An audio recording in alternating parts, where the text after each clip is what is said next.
All right, still at such lows. And this, by the way, could be a market mover, especially if it accelerates to the degree some folks are worrying. Growing concern now that the president wants to fire special counsel Robert Mueller. Now, his attorney is denying, says it isn't going to happen.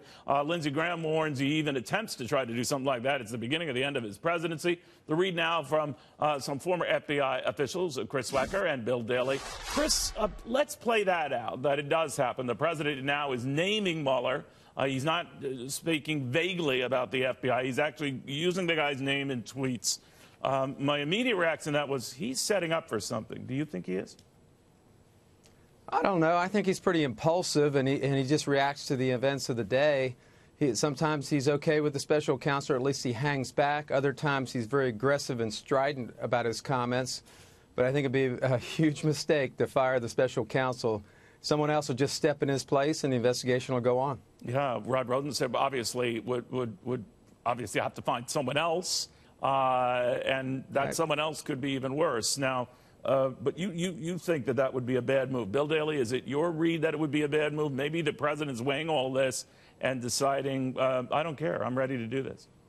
Yeah, I think, certainly the optics on it would create certainly a negative connotation that he had something further to hide, and that's why he was getting rid of somebody who was getting close to what they thought were kind of, some hidden secrets of his. However, I would suggest to you is that, I think it's fair enough to question whether or not the investigation should continue, particularly because the predicates in which it was based have now fallen apart, whether it's the Steele dossier, whether it was which then precipitated the FISA warrants, and also with a joint bipartisan Senate Intelligence Committee report saying that they didn't find anything after them investigating and looking at thousands and thousands of documents and interviewing scores of witnesses. So it's certainly fair to question. Now, of course, they would argue there that that was a Republican-manufactured event, and that you might be right or wrong on that. But Chris, one of the things I've seen on this debate is this argument that the president is getting frustrated by, as Bill pointed out, this veering from its original intent. It would not be the first such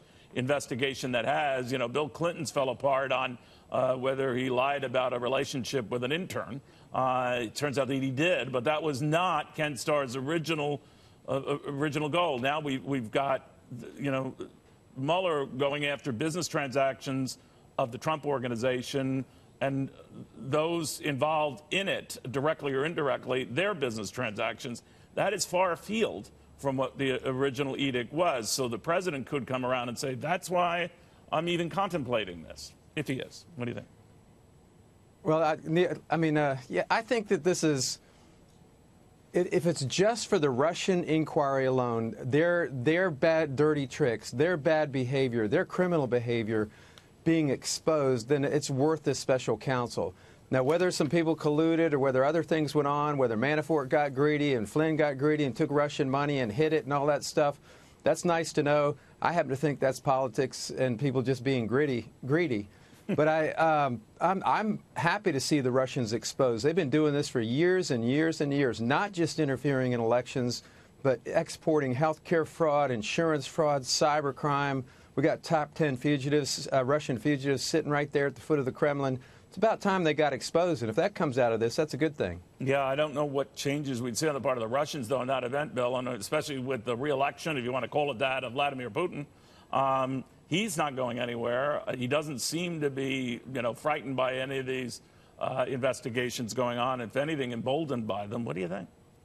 Well, I actually think at the end of the day, he and his cohorts are sitting back and having a good laugh fest at this. They're seeing them doing exactly what they would like to do, is cast aspersions on the American system, on a judicial process, on the president, and they see this as being some way to distract us from other things should be maybe focusing on elsewhere in the world, or questioning doubts about our political system. So they're enjoying it. So I agree with my colleague, is that the positive things to come out of this will be to fully flesh out whether or not there was any collusion, if there was such, and if any Americans were involved with the Russians. And at this point, it's pretty speculative. We don't have details, at least in the public sector, to suggest that.